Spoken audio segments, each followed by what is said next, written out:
Well then, now we move to the Pokrovsk sector of the front. For several years now, the fiercest battles have been raging.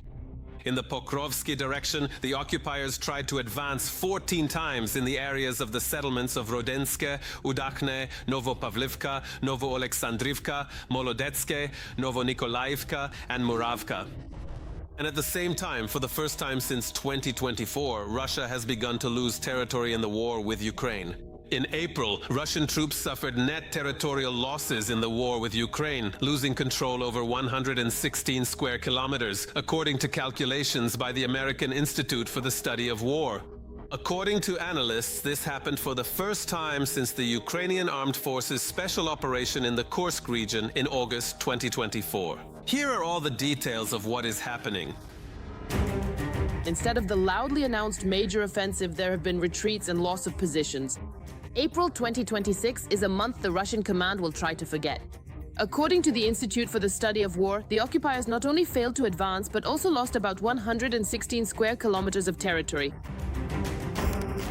This is the worst result since August 2024, during the time of the Ukrainian Armed Forces Kursk operation.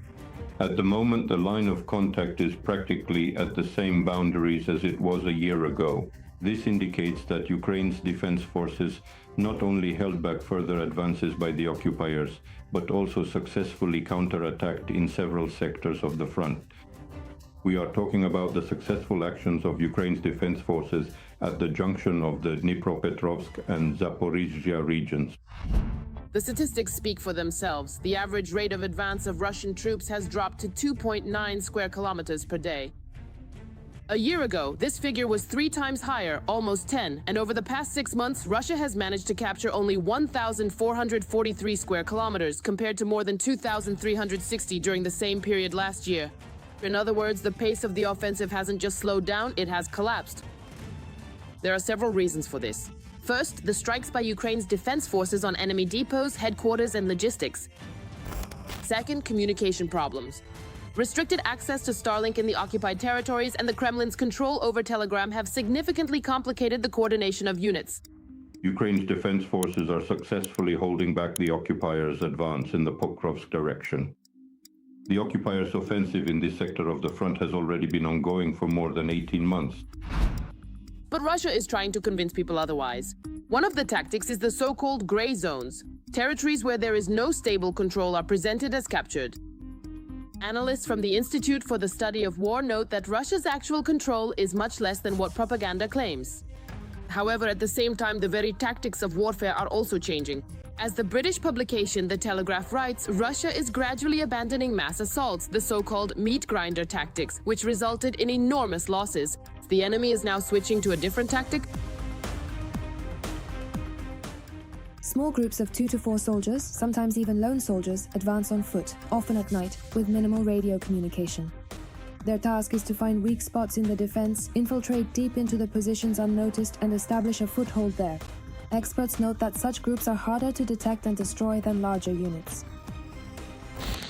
Despite attempts to adapt, the key trend for Russia remains negative.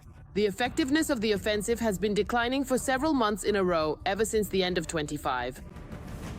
Despite all the statements from both the Russian political and military leadership, including at the highest representative level, about full control over Kupiansk and Kupiansk, these settlements are not under the control of the occupying forces, but rather under the control of Ukraine's defense forces. An additional blow to the enemy comes from Ukrainian attacks on economic and logistical infrastructure. In particular, ships belonging to the so-called Shadow Fleet near Novorossiysk, which were used to circumvent sanctions and export oil, were recently struck. And while the Kremlin tries to conceal its failure, the front increasingly reveals the real picture. Russia is losing momentum, territory, and initiative.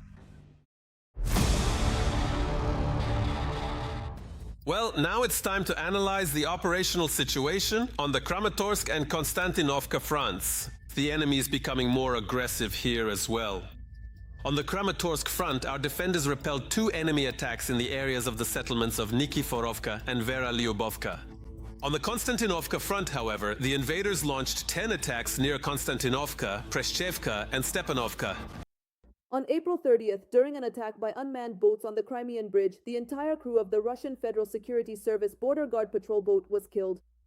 This was reported by the Telegram channel VCHKOGPU. Information about the attack on the Russian Federation's ship and boat group in the area of the Kerch Strait was previously reported by the Ukrainian Navy. As a result of the strike, the Russian Federal Security Service's patrol boat Sobol and the anti-sabotage boat Grachanok were hit. As a result of the strike, the enemy suffered both irrecoverable and medical losses. These boats are key units of the Coast Guard of the FSB Border Service and the Russian Navy, used to guard the Kerch Bridge and combat saboteurs. Meanwhile, the army of the aggressor country, Russia, is retreating and giving up positions. According to the Institute for the Study of War, in April 2026, Russian troops retreated from an area of 116 square kilometers. This is the first recorded instance of such territorial losses since August 2024, when the Ukrainian operation in the Kursk region took place. Russian troops are using infiltration tactics in part to create the appearance of continuous Russian advances along the front and to support the Kremlin's efforts in waging cognitive warfare aimed at exaggerating Russia's successes. However, Russian forces do not control these infiltration areas, which are often located near Ukrainian positions in contested gray zones. Analysts note that the pace of the Russian Federation's advance on the battlefield has been slowing since November 2025, amid Ukrainian ground counterattacks, Ukrainian medium-range strikes, the blocking of Starlink terminals for the occupiers, and the Kremlin's restrictions on access to Telegram, all of which have exacerbated existing problems within the aggressor country's army. On the night of May 5th, a missile threat was declared in at least 18 regions of the Russian Federation. Flight restrictions were widely imposed at airports. For the first time, a missile threat was declared 2,000 kilometers from the border with Ukraine in the Khanty-Mansi Autonomous Okrug. An explosion. It's burning over there. Russian Telegram channels report that a military factory in Cheboksary, the capital of Chuvashia, and a major oil refinery in the Leningrad region were hit. Thus, residents of Cheboksary reported explosions and a subsequent fire in the city during the night. According to the Telegram channel Astra, a missile struck a defense enterprise, the NIIR Progress. The plant manufactures Kometa navigation modules for drones, as well as cruise and ballistic missiles of the Russian Federation. Monitoring public pages suggest that the strike was carried out with an FP-5 missile. On the morning of May 5th, there were reports of a repeated strike on Cheboksary. The driver got caught. There. Wow, yeah, right on the trailer it seems. Unbelievable. In the Leningrad region, 29 UAVs were reportedly shot down. As a result of the attack, a fire broke out in the industrial zone in Kirishi, according to the regional governor. One of the largest oil refineries in the Russian Federation, Kirishi Nefteogsyntes, is located there. They produce gasoline, diesel, kerosene, fuel oil, and petrochemicals there. The plant's processing capacity is about 19 million tons of oil per year. Monitoring public pages are recording fires on the refinery's territory. On the morning of May 5th, the Russian Federation continued to strike peaceful cities in Ukraine. In the Poltava region, 4 people were killed and another 31 were injured as a result of the attack. An industrial facility was damaged and about 3,500 subscribers were left without gas. It is reported that a Russian Federation missile struck rescuers while they were extinguishing a fire at a gas extraction facility in the Poltava region. 2 firefighters were killed and another 23 were injured. The aggressor country also struck railway infrastructure in 3 regions. In the Kharkiv region, a drone destroyed a rail car. In the Poltava region, a drone fell near a locomotive. And in the Dnipropetrovsk region, a station was hit and an electric locomotive was damaged. In the Kiev region, 3 people were injured as a result of a Russian attack.